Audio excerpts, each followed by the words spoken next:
We go back a long ways, and boy, this climate story keeps percolating and intensifying. And certain key questions are still around, and one that's in the news these days is tipping points once again.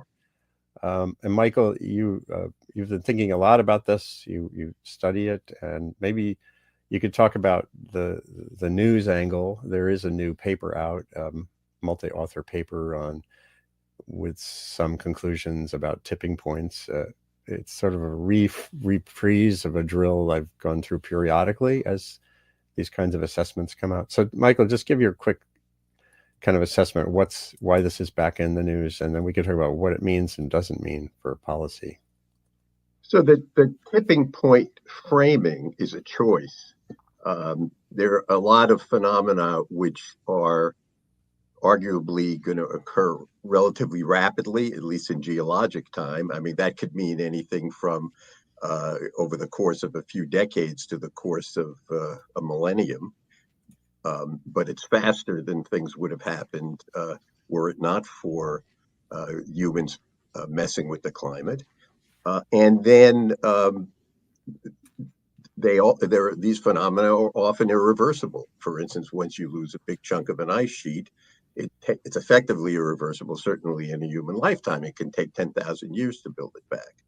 So the question, but from a physics point of view, there are a lot of different things that are stuffed into that bag. So it's a choice to use this tipping point frame, and the reason it was of great interest decades ago is that it seemed to fit many phenomena which policymakers were ignoring, such as the loss of a significant amount of the Greenland or an Arctic ice sheet, or a change in what had been referred to as the thermohaline circulation, more recently referred to as the Atlantic meridional overturning circulation, which in earlier colder times had a stop and go process, which led to big climate changes, particularly in the far north, and would be a terrific threat if it happened again today. Substantial loss of or conversion of the Amazon rainforest relatively suddenly into grassland. Things that are big, things that have global ripples, things that once they happen are essentially irreversible. The trouble with the framing is that there's a lot going on now that is more relevant to the fact that people are in certain places dying due to climate change, that we don't have enough infrastructure developed to deal with climate of the future, whether it's drainage systems that can handle the immense flooding that occurs due to intensification of rainfall, whether it's coastal protection that can deal with the fact that sea level is rising, and in some instances, the storms are intensifying. And this is something we're not prepared to protect ourselves again, and again leads to floods, or something even more prosaic, like the fact that urban areas are not equipped to deal with the combination of intense heat and the urban heat island. And the one prediction, which is almost certain with regard to climate change, is we are going to and have already been getting more and more intense heat waves more frequently, and some unprecedented, at least in the human record. So the question is, what should we be focusing on, and what can affect policy? Government's already made a big policy statement which is relevant to tipping points, namely, if you stay away from a warming of greater than 1.5 or 2 degrees, you have a better chance of not tipping over one of the ice sheets. Right. And that's embodied in the Paris Agreement. Now, how well are we doing in meeting that goal? Not very well. Countries, by and large, are not living up to their initial commitments to reduce emissions, much less, the long-term commitment to cut emissions even deeper to avoid that level of warming. So my own view is we should focus more on things that are proximal that to today's time and place, things that are damaging infrastructure, society, and hurting people today, because those changes are what caused the general public to get interested in the whole proposition of climate change over the last 10 or 15 years, not some far off calamity that could, might not happen. Even if the Antarctic ice sheet is unstable, we are losing parts of it now, but we might not get this sudden large scale loss, for it might take 200, 300, 400, 1,000 years to actually play out. And the Right. thing we need to Right. worry about today. So let's get into today's emission reduction policy necessity. Let's get into today's adaptation necessity, which is something that's largely ignored because governments are falling behind the rate of climate change on both sides. Oh, for sure. And I've been writing about that balance, but at the same time, what's your response when people talk about adaptation issues as capitulation in the context of mitigation of Well, emissions?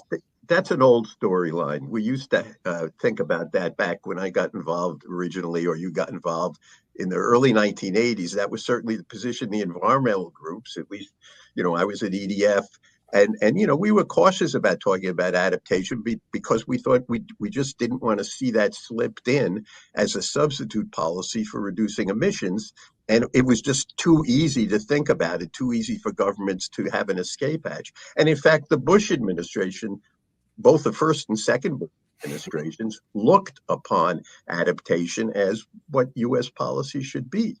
And now that battle has been won. Governments don't dare stand up and say, well, we're going to deal with this problem by adapting, unless, of course, they're the governments that don't have much emissions, like most of the global South, which has been screaming rightly about the loss and damage issue because they neither have the emissions nor can they afford to pay for the cost of the damages that countries like the United States, the EU, China now, in the near future, India, are causing them by their large emissions. So we have to we don't need a framing right now, which either is all we can do and all we should do is adapt, or we have to reduce emissions so radically today to avoid tipping points that we don't know if they're ever going to happen, many of them. We need more. I think the 1.5 and 2 degree targets are fine if government would step up and do what they promised to do, but they're not doing that. And even that won't be enough. We cannot win our way out of the problem by only emissions reduction. We're stuck with some climate change in the near future. We have to have serious adaptation efforts to deal with it. So far, particularly in the United States, I'm sorry to say, we do not have a coherent program. Yeah. So you would say the tipping point stuff, which here's the this tipping points project. It's kind of an assessment. It's trying to be sort of an IPCC-ish entity, Right. although it's independent of the IPCC. I want to say that part of the politics behind this is there are many people who, for good reason, would like to see the IPCC do a special report on tipping points. I myself think there are other things that IPCC should put its effort in right now, because, as I said, there are damages now that we need more science on how to handle. Right. And uh, and that aren't, as you say, in the foreground, unfortunately. Um, but here's the inverse question. You and Mhm. I, way over a decade ago, I wrote several times about the burning embers diagram and the Right. intergovernmental panel reports, which to me really was an effective way of Hmm. saying rising emissions equals rising risk, rising temperature, and yet this was the version. You were one of the authors of a paper for PNAS, the Proceedings of the National Academies, Right. that said if we had the diagram, and that was AR3, maybe the third. Yeah, this was after AR4. This is 2009, that paper. Right, that's right. That's AR4. This is Smith et al. Joel Smith that was the lead author, I think, on this paper. Yeah, but again, it sort of says what you were saying before, that you know we know enough about the risks amplifying to know that we need to get way busier on emissions reduction than we have been. But it's very unsexy, right? It's not. Well, compare that diagram, uh, which is fairly straightforward and not cataclysmic, to the end of the world, and you know it's going to win. And the end of the world has a role in this. I don't mean the end of the world literally. I mean the complication of the human venture such that it would look nothing like what it looks like now. That's possible. End of the species, not going to happen. Uh, and certainly not the end of the earth. So, but the thing is, there are a lot of phenomena which are thrown into the tipping point basket, and they're all rather different.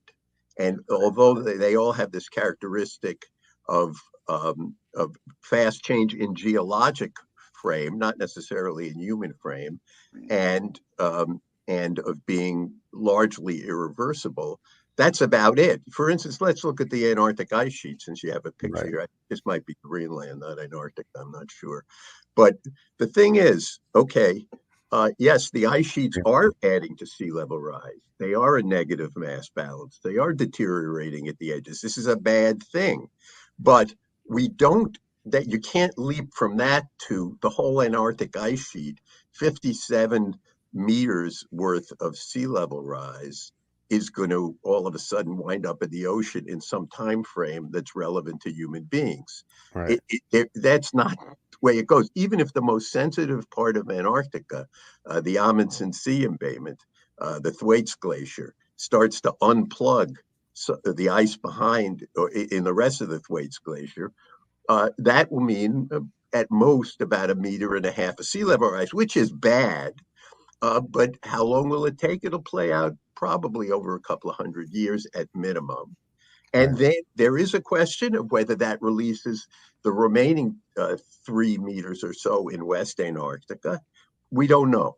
It's Right. really totally unknown. The science isn't there. And then beyond that, there's a theory that could unlock much of the rest of the 57 meters. But listen, that's a chain of logic that goes way beyond anything that Right. policymakers really think about in the real world. They're worried, and they should be, about the foot of sea level rise that's happened around a place like New York City in the last century, the coming 2 feet, perhaps roughly by 2050, the coming up to 3 feet or more by 2100, and a lot more in the 22nd century.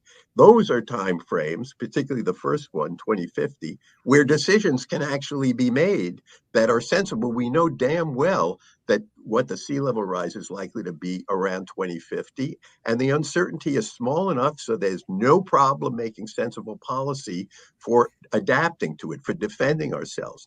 And yet policymakers in many cases seem frozen by the fact that there's any uncertainty at all. And the talk about the tipping point of Antarctica, where some unspecified amount of ice will go into the ocean at some specified future date, really doesn't help in the context of that conversation. Right.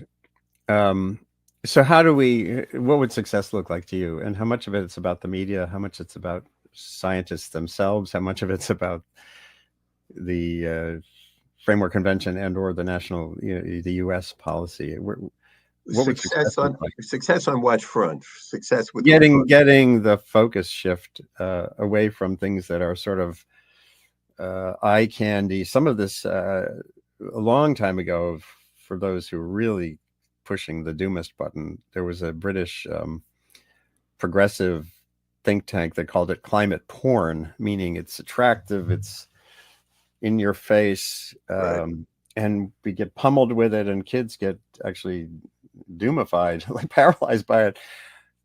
And yet, and the media don't do any service because we tend to latch onto those front page thought notions. So, where is responsibility for creating that rational frame of the workflow you're talking about?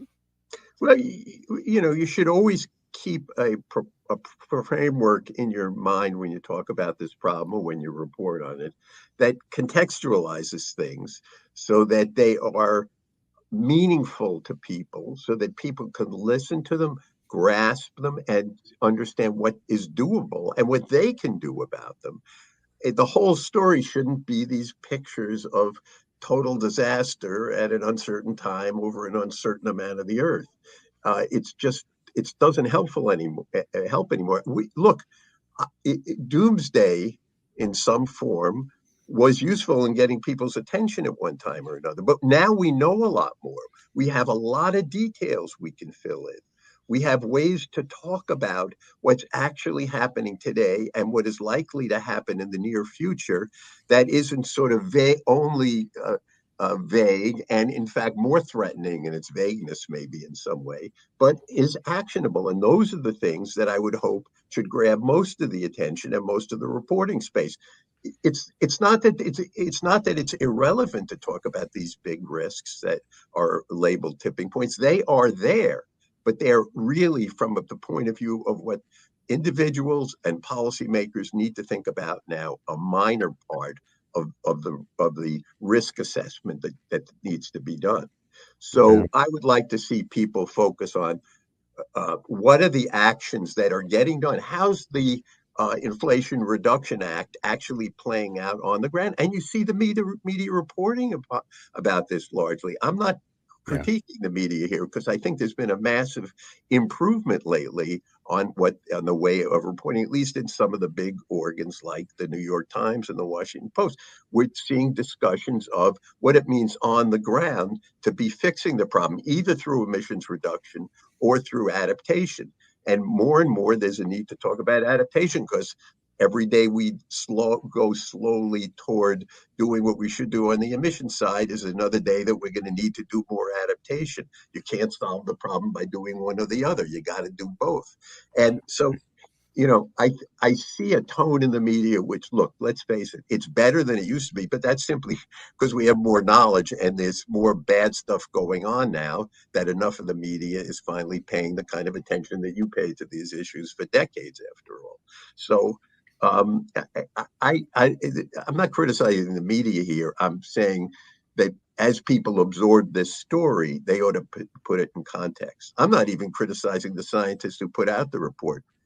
Hmm. Information, it's not wrong information. It's just not useful, and in a Yeah. large sense right now, it's not actionable, and I wouldn't like to see it suck the air out of the room. And is this, you And reminded me.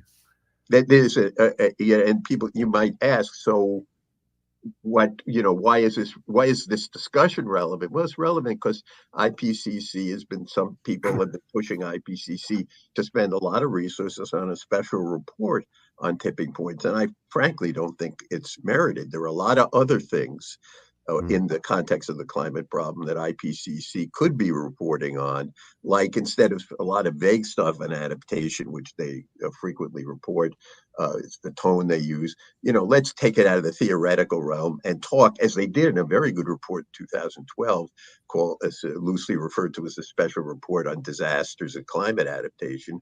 Talk Right. about specifics. What happens in a particular place when a bad event like a cyclone hits Bangladesh? Why is Bangladesh doing better than Myanmar in dealing with cyclones? Right. That's Those are the kind of questions where there are lessons to be learned at things that government can be doing now. It's strange. In some ways, Bangladesh has done better with their disastrous coastal situation than the U.S. has.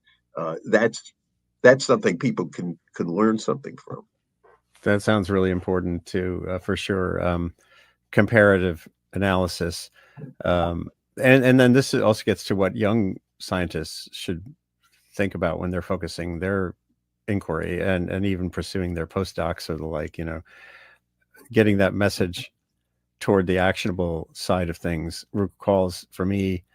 I didn't realize until a week ago that our old friend, I'm sure you knew Mickey Glantz, out at NCAR. I know, Mickey. He was. I didn't realize he was writing about quote unquote usable science, like in the '70s, and So, then yeah, and then Mickey, Dan Kamen in the '90s talked about mundane science, yeah, meaning right. usable science, and then Adam Sobel at Columbia is on those. If you search for usable science, you'll see that's what drove him from climate modeling to adaptation work. So is that what we're really is the core of what you're talking about? Well, my own students do a mixture. Some of them do emissions reduction work, the great energy transition, which is happening and which is Right. important. And we need more people working on it. And some of them do adaptation, investigate things like the effect of climate change on human migration. and the effect, the need for coastal defense, and how you do coastal defense, and what adequate Right. policies. Right. So we need both. And I, Mickey, and a very few others were uh, voices in the wilderness in those days, because nobody was paying attention to the climate problem by and large originally. And when they were focused quite appropriately on emissions reduction. But as a result, adaptation never got its due. And it's taken decades, and it takes us being kicked in the groin is what it took by the climate itself for people Right. to realize how unresilient our society is and how we have to up our game. So that's the bad part of the story. Sure, we're starting to move slowly on adaptation now, but we're starting from way behind. And what I'm worried about is that the rate at which these extreme events are coming at us, be they coastal flooding, inland flooding, or extreme heat waves, and a bunch of other things, are concatenating. This is the compound event problem. And not only is it events of the same kind, like one hurricane after the other in the same area, it's also results of events of a different kind hitting the same area. And New York City hasn't recovered from Hurricane Sandy yet, and that was 11 years ago.